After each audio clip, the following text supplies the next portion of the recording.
surau, para ustaz, para ilmuwan, pimpinan masyarakat, tuan-tuan muslimin muslimat yang dirahmati oleh Allah Subhanahu wa taala sekalian. Alhamdulillah, syukur kehadirat Allah Subhanahu wa taala. Pada malam ini Allah kurniakan lagi kesempatan kepada kita dapat bertemu kesekian kalinya, yang saya kira dah lama kita tak bertemu ya tuan-tuan. Setahun lepas, tahun 2012 lama tak bertemu. 2012 lama tu macam setahun betul tak bertemu ya.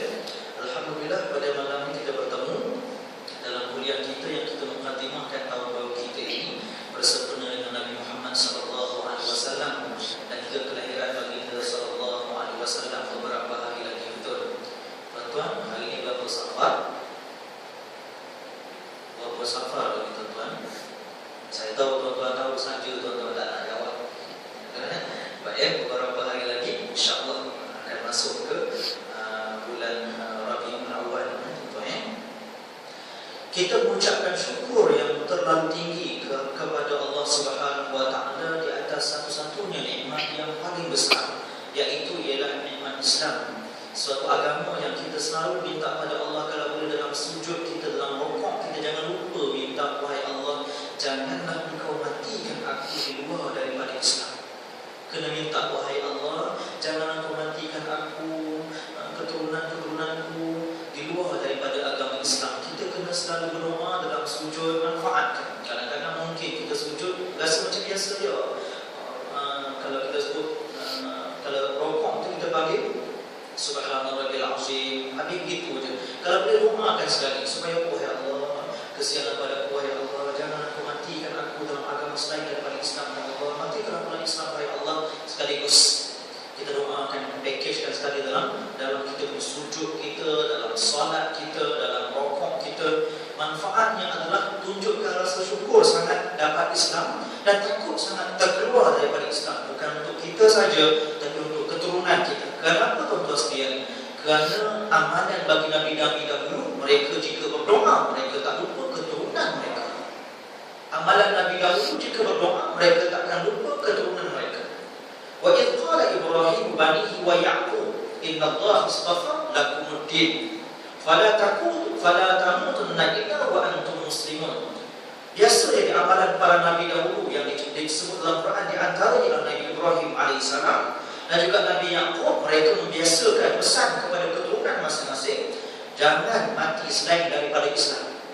Jangan mati selain daripada Islam. Islam adalah agama pilihan Allah, mesti hidup dan mati dalam agama pilihan Allah tersebut. Jangan cari pasal untuk nak cuba-cuba tukar agama yang lain. Tuan-tuan sekalian, bahkan Nabi Ibrahim alaihissalam jika berdoa tak pernah lupa kepada umatnya, sehingga Nabi Muhammad sallallahu alaihi wasallam sebut dalam hadisnya, ala da'wati abina Ibrahim. Aku ni, kata Rasulullah sallallahu alaihi wasallam, hasil berkat daripada doa Nabi Ibrahim alaihissalam.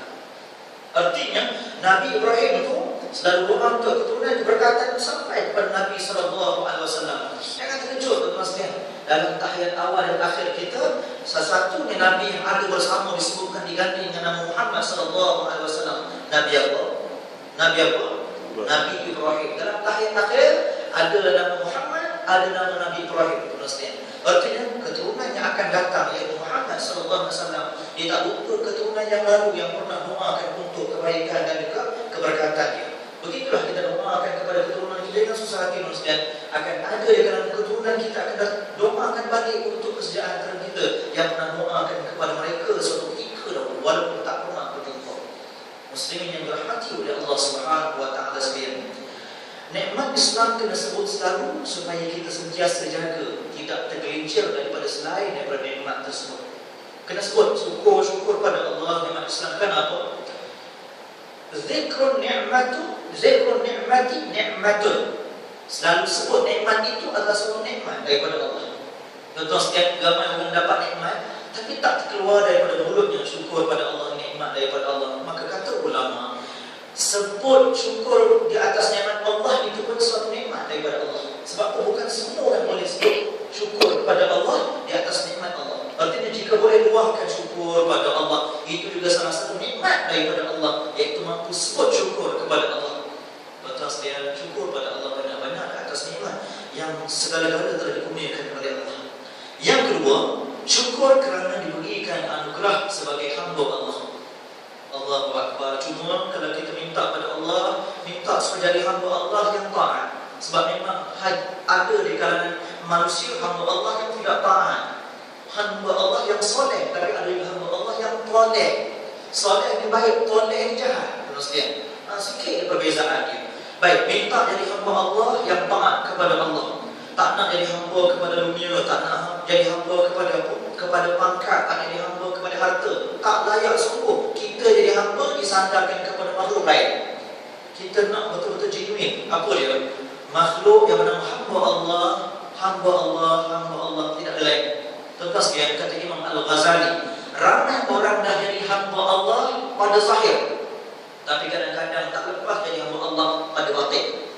Zahirnya ya Allah kalau solat dah lepas dah, tak nak tinggal solat, tapi kadang-kadang dalam hatinya tak ada lagi perkataan hamba Allah. Sebab masa solat mungkin terpaksa pergi, mungkin sebab ada kawan pergi, kita pun pergi, mungkin sebab takut pada bini. Contoh, bini kata bang pergi, kan saya buatkan. Contoh contoh kan, maka takut ke bini. Baik, biarlah kalau orang yang sujud itu zahir, yang solat itu zahir, hati itu memang sujud pada Allah. Alangkah ruginya jika zahir saja begitu, hati tidak begitu. Maka kata Imam Al-Ghazali, beres dan kedua kenapa? Ibadah itu ada zahir dan juga ada batinnya.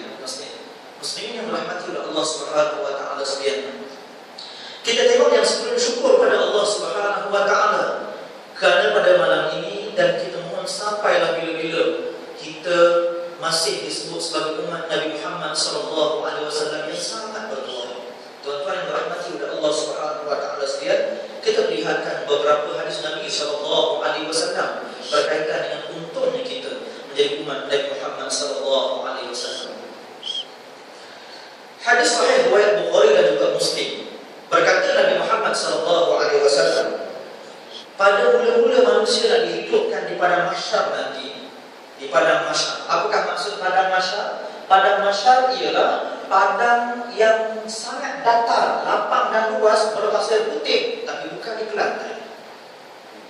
Tu tak ada tu saya menghafal Padang yang sangat luas berpasir putih. Pasir putih mana Kelantan? Tak ada sebut dalam tu Baik, Ustaz, awak mana Ustaz? Kerai. Kelantan mana Ustaz? Kerai. What? Pulau Kerai. Oh, Pulau Kerai. Orang kata pasir putih orang comel-comel sekalian. Tapi comel pun tak ramai dekat Solo je. Sebab tu kebanyakan suami, isteri dia tak pergi ke Solo supaya kat situ perempuan cantik-cantik. Sebab asalnya orang handsome cantik sebab mix golongan orang yang datang daripada Afghan, ternyata berkahwin dengan orang tempatan. Hidup dia tak sama dengan hidup orang biasa. Begitu sekali dimaklumkan. Tuan seronok dengar. Baik, kita kembali balik. Apakah yang dikatakan mahsyar itu?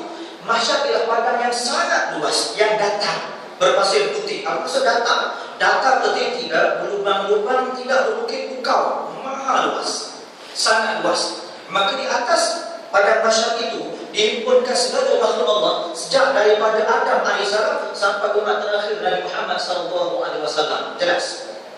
Clear tuan? Maka selepas daripada ini saya akan sebutkan mungkin kubur, perkataan kubur. Mungkin lepas ini saya akan sebut perkataan hujan. Mungkin selepas ini saya akan sebut benda-benda yang kita sebut biasa dekat dunia.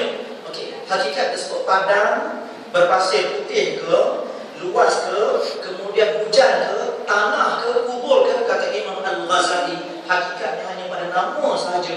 Hakikat sebenar jauh berubah daripada pasir putih, hujan, tanah yang ada dekat dunia.